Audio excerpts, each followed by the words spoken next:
Muy buenos días. El día de hoy veremos el primer capítulo de la Constitución Política de 1980, que se llama Base de la Institucionalidad. Antes de comenzar debemos saber que la Constitución Política se compone de capítulos, cada capítulo a su vez se compone de artículos, y estos se desglosan en incisos. Los incisos son cada uno de los parrafitos que componen a un artículo. Se realizará una lectura parcial de la Constitución Política considerando los aspectos más esenciales. La Constitución política tiene dos partes, una dogmática y una orgánica. La dogmática se refiere a los principios y garantías que la Constitución va a establecer. Un ejemplo de esto son los principios que se encuentran contenidos en el capítulo que veremos en este video. La parte orgánica se refiere a la estructura que la misma Constitución política le va a entregar al Estado. Por ejemplo, que exista un gobierno o un Congreso nacional. El artículo 1, inciso primero de la Constitución política, dice que las personas nacen libres e iguales en dignidad y derechos. Acá podemos ver algunos principios propios de la Revolución Francesa como la libertad, la igualdad y la dignidad, y además se refiere a una cualidad que es inherente a las personas desde el momento en que nacen. En el inciso 2 del mismo artículo se refiere a la familia, sube de categoría, y dice que la familia es el núcleo fundamental de la sociedad.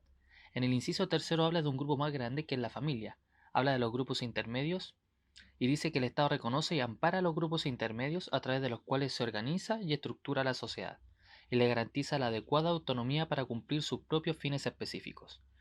Debemos tener en claro que los grupos intermedios son cuerpos intermediarios que se encuentran entre el individuo y el Estado, que se unen para cumplir fines comunes, vale decir, centros de estudiantes, de padres y apoderados, iglesias, partidos políticos, clubes deportivos, etc.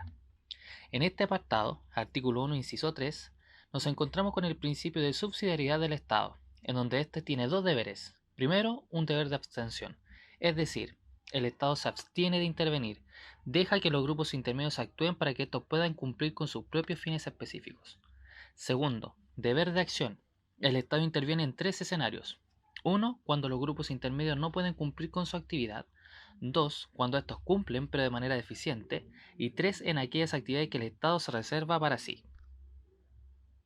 Por su parte, el artículo 1, inciso 4 de la Constitución Política se refiere al principio de servicialidad del Estado y dice: el Estado está al servicio de la persona humana y su finalidad es promover el bien común, para lo cual debe contribuir a crear las condiciones sociales que permita a todo y a cada uno de los integrantes de la comunidad nacional su mayor realización espiritual y material posible, con pleno respeto a los derechos y garantías que esta Constitución establece.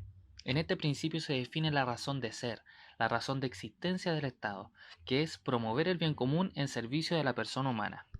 El artículo 1, inciso 5 establece los deberes del Estado chileno, que son resguardar la seguridad nacional, dar protección a la población y a la familia, propender al fortalecimiento de ésta, promover la integración armónica de todos los sectores de la nación y asegurar el derecho de las personas a participar con igualdad de oportunidades en la vida nacional.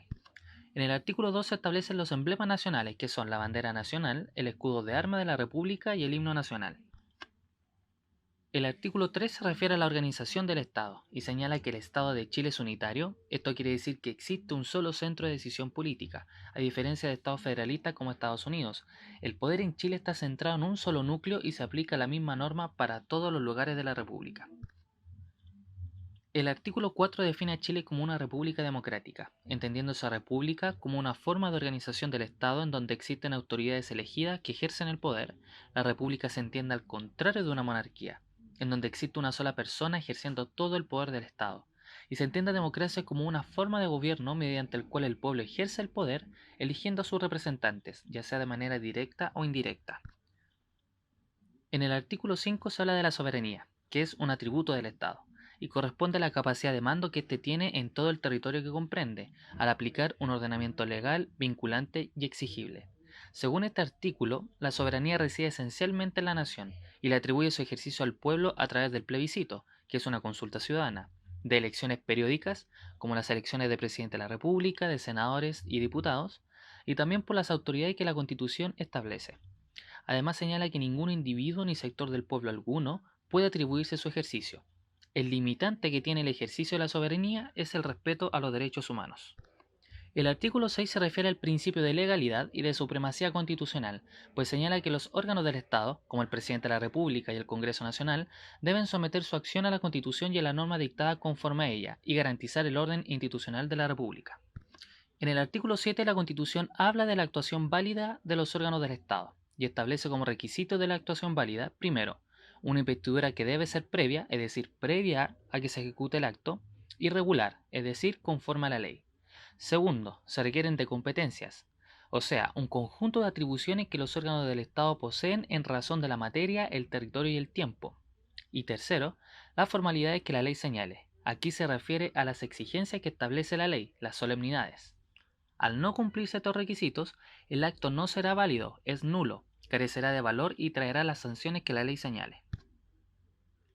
En el artículo 8 se habla del principio de probidad y publicidad de los actos del Estado. La probidad se asocia a una conducta honesta e íntegra de las personas en el ejercicio de la función pública.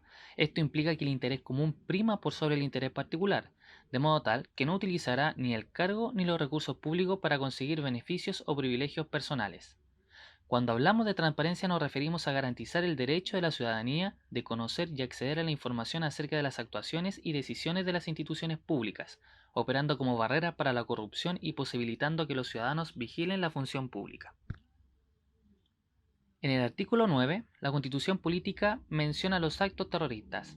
¿Cuál es la regla general? El terrorismo, en cualquiera de sus formas, es por esencia contrario a los derechos humanos.